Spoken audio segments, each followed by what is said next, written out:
السلام علیکم ورحمۃ اللہ وبرکاتہ۔ الحمدللہ وحدہ والصلاۃ والسلام علی من لا نبی بعدہ وبعد۔ اعوذ باللہ من الشیطان الرجیم، بسم اللہ الرحمن الرحیم۔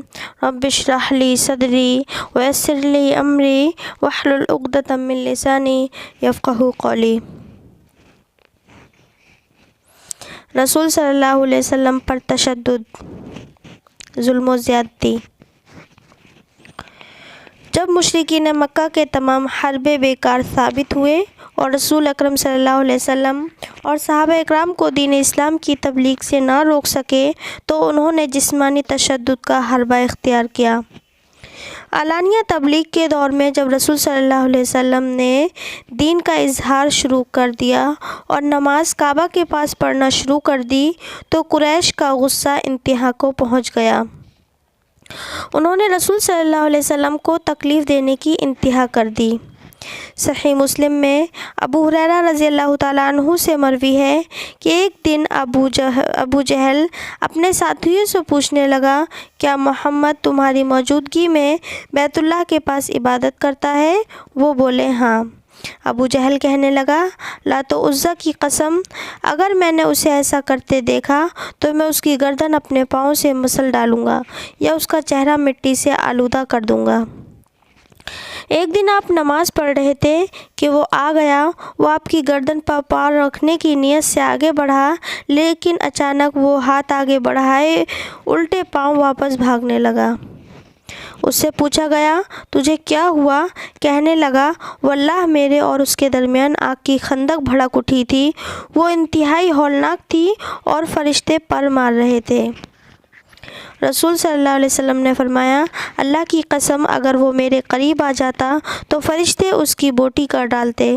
پھر اللہ تعالیٰ نے یہ آیت نازل فرمائی، کلا ان الانسان لیطغی ان رآہ استغنی ان الی ربک الرجعی ارأیت الذی ینہی عبدا اذا صلی ارأیت ان کان علی الہدی او امر بالتقوی ارأیت ان کذب وتولی الم یعلم بان اللہ یری کلا لئن لم ینتہ لنسفعا بالناصیہ ناصیۃ کاذبۃ خاطیہ فلیدع نادیہ سندع الزبانیہ کلا لا تطعہ واسجد واقترب۔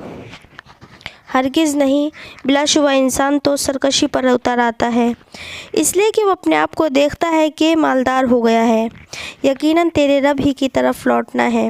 کیا تو نے اس شخص کو دیکھا جو منع کرتا ہے ایک بندے کو جب وہ نماز پڑھتا ہے؟ کیا تو نے دیکھا اگر وہ ہدایت پر ہو یا اس نے پرہیزگاری کا حکم دیا ہو؟ کیا تو نے دیکھا کہ اگر اس نے جھٹلایا اور روگردانی کی؟ کیا تو اس نے یہ نہ جانا کہ یقیناً اللہ تعالیٰ دیکھ رہا ہے؟ ہرگز نہیں، اگر وہ باز نہ آیا تو ہم اسے ضرور پیشانی کے بالوں سے پکڑ کر گھسیٹیں گے۔ پیشانی کے ان بالوں کے ساتھ جو جھوٹے خطا کار ہیں، پس وہ اپنی مجلس کو بلا لے، ہم عنقریب جہنم کے فرشتوں کو بلا لیں گے۔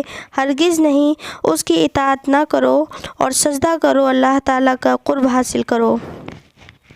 اسی طرح امام بخاری نے اپنی صحیح میں عروہ بن زبیر سے یہ روایت نقل کی ہے۔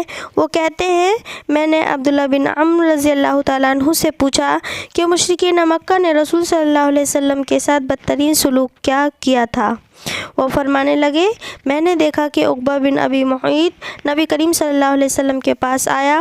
آپ صلی اللہ علیہ وسلم نماز پڑھ رہے تھے، اس نے اپنی چادر آپ کی گردن مبارک پر ڈال کر بل دینے شروع کر دیے اور آپ کا گلا بہت زیادہ گھونٹ دیا۔ اتنے میں ابو بکر صدیق رضی اللہ تعالیٰ عنہ آ گئے۔ انہوں نے اسے دھکا دے کر دور کیا اور فرمایا، اتقتلون رجلا ان یقول ربی اللہ وقد جاءکم بالبینات من ربکم۔ کیا تم ایک شخص کو محض اس لیے قتل کرنے کے در پر ہو کہ وہ کہتا ہے کہ میرا رب اللہ ہے اور وہ تمہارے رب کی طرف سے تمہارے پاس کھلے دلائل لے کر آیا ہے؟ اسی طرح صحیح بخاری اور صحیح مسلم میں عبداللہ ابن مسعود رضی اللہ تعالیٰ عنہ سے مروی ہے کہ ایک دفعہ رسول اکرم صلی اللہ علیہ وسلم بیت اللہ کے قریب نماز پڑھ رہے تھے۔ ابو جہل اپنے ساتھیوں سمیت بیٹھا ہوا تھا۔ ایک دن ایک اونٹنی ذبح کی گئی تھی۔ ابو جہل کہنے لگا، تم میں سے کون ہمت کرے گا کہ بنو فلاں کی ذبح شدہ اونٹنی کی کوئی چیز اٹھا لائے، جب محمد سجدے میں جائے تو اس کے کندھوں پر لاد دے۔ قریش میں سے ایک انتہائی بدبخت شخص اٹھ کھڑا ہوا اور وہ لے کر آ گیا۔ جب آپ صلی اللہ علیہ وسلم سجدے میں گئے تو اس نے وہ چیز آپ کے کندھوں کے درمیان رکھ دی۔ پھر وہ بدبخت خوب ہنسنے لگا اور قہقہے لگاتے لگاتے ایک دوسرے پر گرتے تھے۔ میں کھڑا دیکھ رہا تھا، کاش میں قوت ہوتی کہ میں رسول اکرم صلی اللہ علیہ وسلم کے کندھوں سے وہ گندگی ہٹا دیتا۔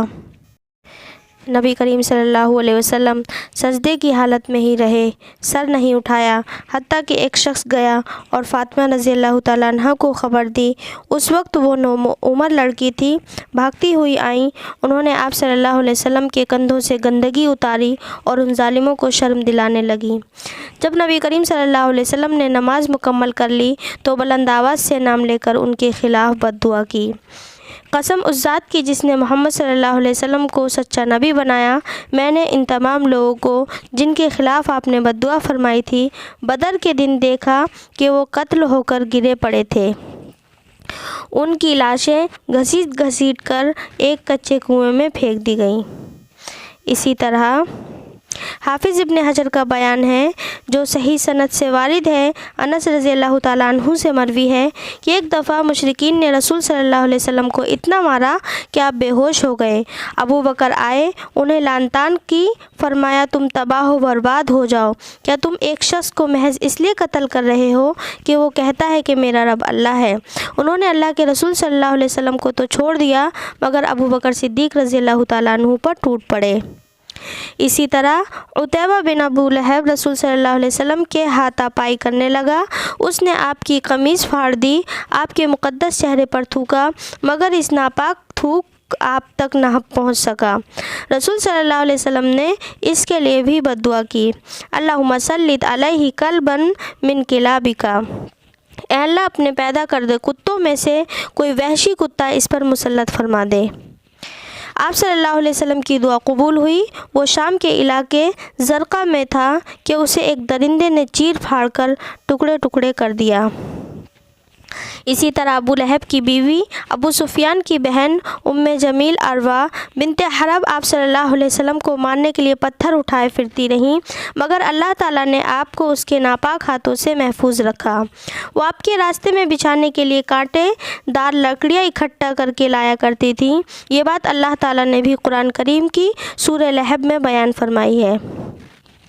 اسی طرح ایک دفعہ قریش کے بڑے سردار حتیم میں اکٹھا ہوئے اور لات و عزیٰ، تیسری گھٹیا منات، نائلہ اور اصاف کی قسم کھائی اور باہم عہد کیا کہ اگر ہم نے محمد کو بیت اللہ کے قریب عبادت کرتے دیکھ لیا تو ہم سب ایک دم اس پر ٹوٹ پڑیں گے اور جب تک وہ مر نہ جائے اسے نہیں چھوڑیں گے۔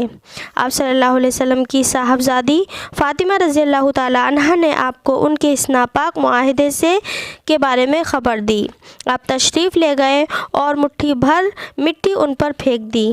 جس کسی پر اس مٹی کا ایک ذرہ بھی پڑ گیا وہ جنگ بدر کے دن کفر کی حالت میں قتل ہوا۔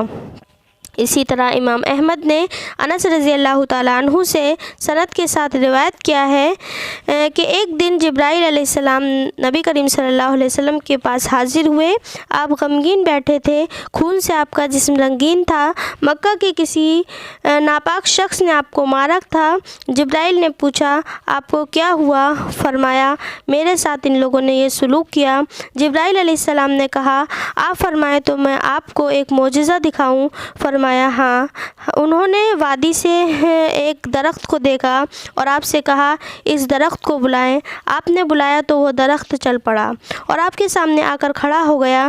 جبرائیل کہنے لگے اسے حکم دیجئے واپس چلا جائے۔ آپ نے واپس جانے کا حکم دیا تو وہ واپس اپنی جگہ پہنچ گیا۔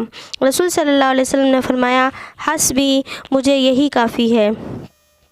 علامہ ابن کثیر کا خیال ہے کہ آپ صلی اللہ علیہ وسلم کے ساتھ اکثر جسمانی تشدد اور گستاخیاں آپ کے چچا ابو طالب کی وفات کے بعد ہی کی گئیں۔ آخر میں مولا کریم سے دعا ہے کہ ہم تمام کو اپنے نبی کی سیرت سننے، سمجھنے اور پڑھنے کی توفیق دے۔ مولا کریم زیادہ سے زیادہ عمل صالح کی توفیق دے اور اپنے دین اسلام پر قائم رہ کر اسے مضبوطی سے پکڑنے کی توفیق دے۔ آمین ثم آمین۔ السلام علیکم ورحمۃ اللہ وبرکاتہ۔